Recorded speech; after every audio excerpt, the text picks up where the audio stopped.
आज हम लोग फसल उत्पादन एवं प्रबंधन के बारे में चर्चा करेंगे। सबसे पहले फसल, एक ही खेत में अदल बदल के फसल लगाना उत्पादन कहलाता है।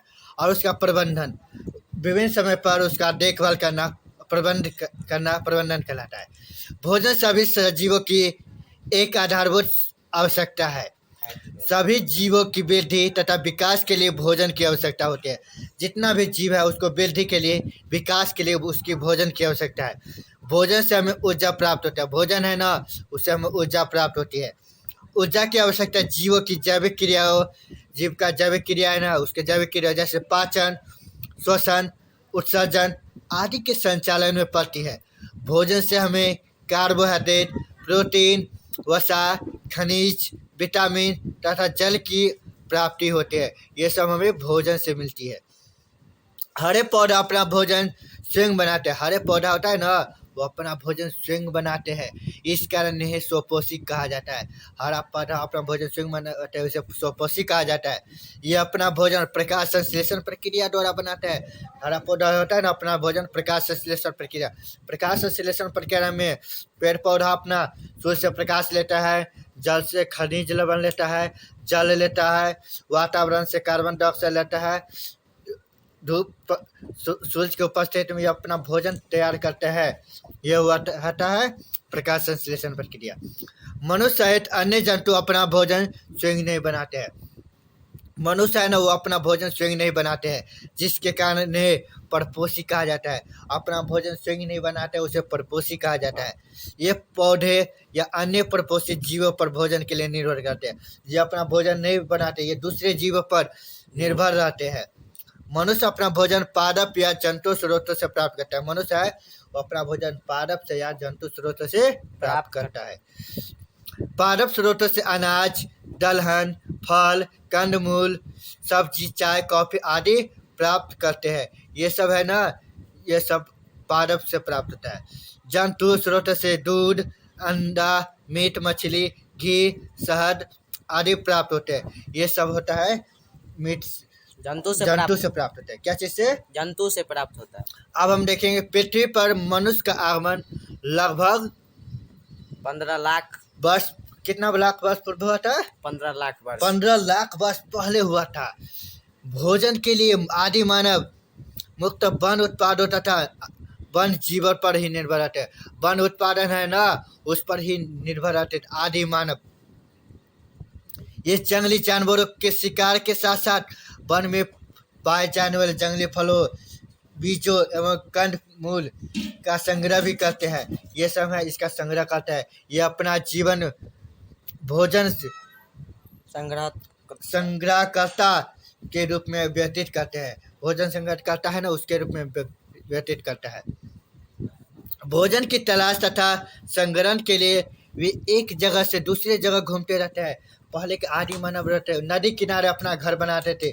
शिकार के लिए एक जंगल से दूसरे जंगल में वो हमेशा अपना घूमते रहते, उसे घुमंतु भी कहा जाता है।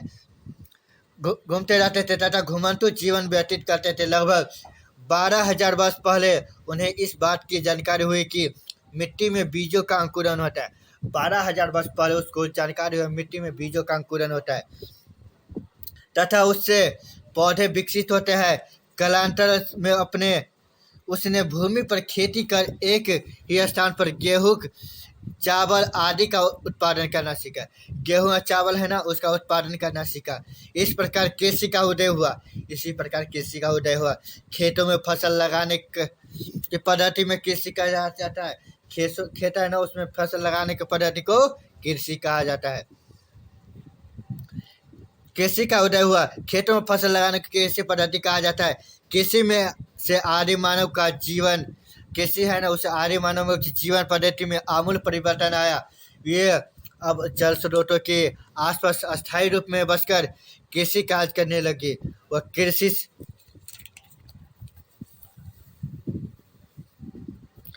कृषि संबंधित औजारों भी उन्होंने विकास किया।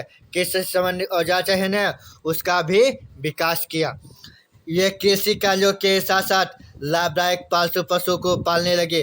जो लाभदायक है ना, उसको पालने लगे।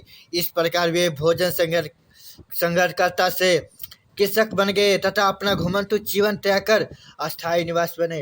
वो अपना घुमंतु जीवन त्याग दिया और वो अस्थायी निवासी बन गया। अब फसली पौधे, जो फसल होता है ना, उस फसली पौधे भोजन की प्राप्ति के लिए जब एक ही प्रकार के पौधे को किसी स्थान पर बड़े पैमाने पर उगाया जाता है, एक ही प्रकार के पौधे के बड़े पैमाने पर उगाया जाता है, उसे फसल कहा जाता है। उसे क्या कहा जाता है? फसल। इन फसलों से हमें भोजन प्राप्त करता है। फसल है ना, उससे ही हम लोग भोजन प्राप्त करता है ना। यस, इन फसलों से हमें भोजन प्राप्त करता है। क्या चीज मिलता है? भोजन प्राप्त करते हैं। तुम लोग भोजन करते हो ना, वो फसल से ही आते हैं।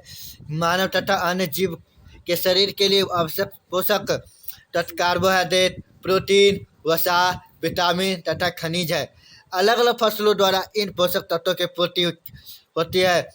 पोषक तत्वों के आधार पर फसलों के मुख्य रूप से 3 वर्गों में बांटा है। कितने रूपों में? 3 वर्गों में बांटा गया है। सबसे पहला है कार्बोहाइड्रेट प्रदान करने वाले फसल, दूसरा है प्रोटीन प्रदान करने वाली फसल, तीसरा है वसा प्रदान करने वाली फसल। कौन से?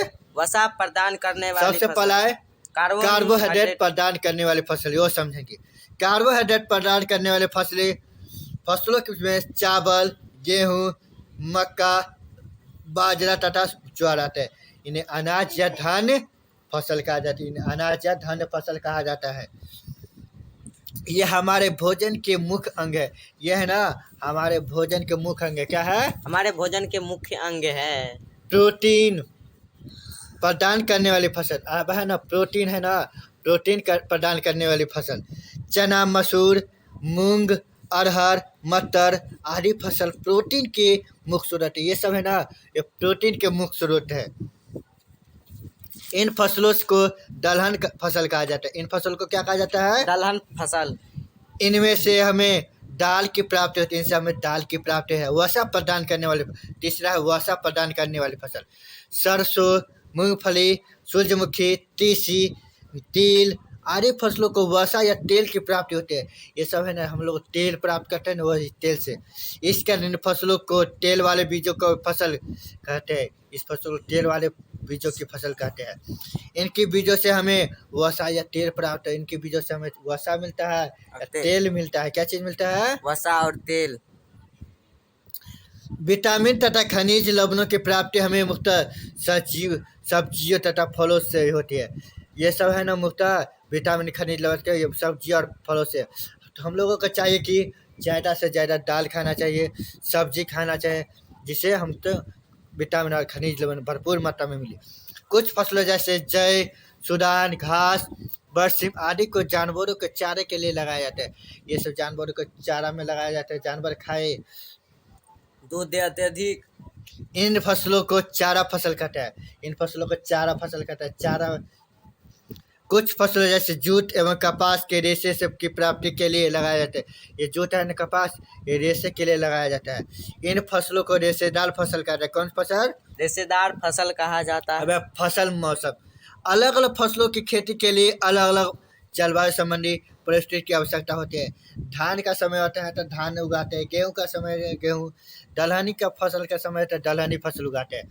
पौधे को समुचित वृद्धि एवं विकास के लिए एक निश्चित तापमान, आर्द्रता, वर्षा जैसी जलवायु संबंधी परिस्थिति की जरूरत होती है। यह परिस्थिति भिन्न भिन्न मौसम में प्राप्त होते हैं। यह फसल सब है, देख सकते हैं फिगर में।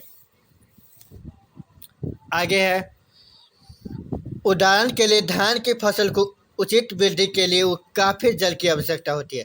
धान की फसल है ना, उसको जल की काफ़ी आवश्यकता होती है, इसलिए इसे वर्षा ऋतु में ही उगाया जाता है। जब वर्षा ऋतु आती है ना, तो हम लोग धान की फसल उगाती है। भारत एक विशाल देश है। यहाँ की जलवायु में काफ़ी विविधता पाई जाती है। यहाँ पे जलवायु है ना, यहाँ पर काफ़ी विविधता पाई जाती है। क्या चीज़ पाई जाती है? काफी विविधता पाया जाता है। इस कारण यहाँ अनेक प्रकार की फसल अलग अलग मौसम में उगाया जाता है। अनेक प्रकार के फसल है ना, अनेक अनेक मौसम में लगाया जाता है। भारत में मौसम के आधार पर 3 प्रकार के मुख्य फसलें हैं। मुख्य प्रकार के 3 फसलें हैं, जैसे खरीफ, रबी और ग्रीष्म फसल।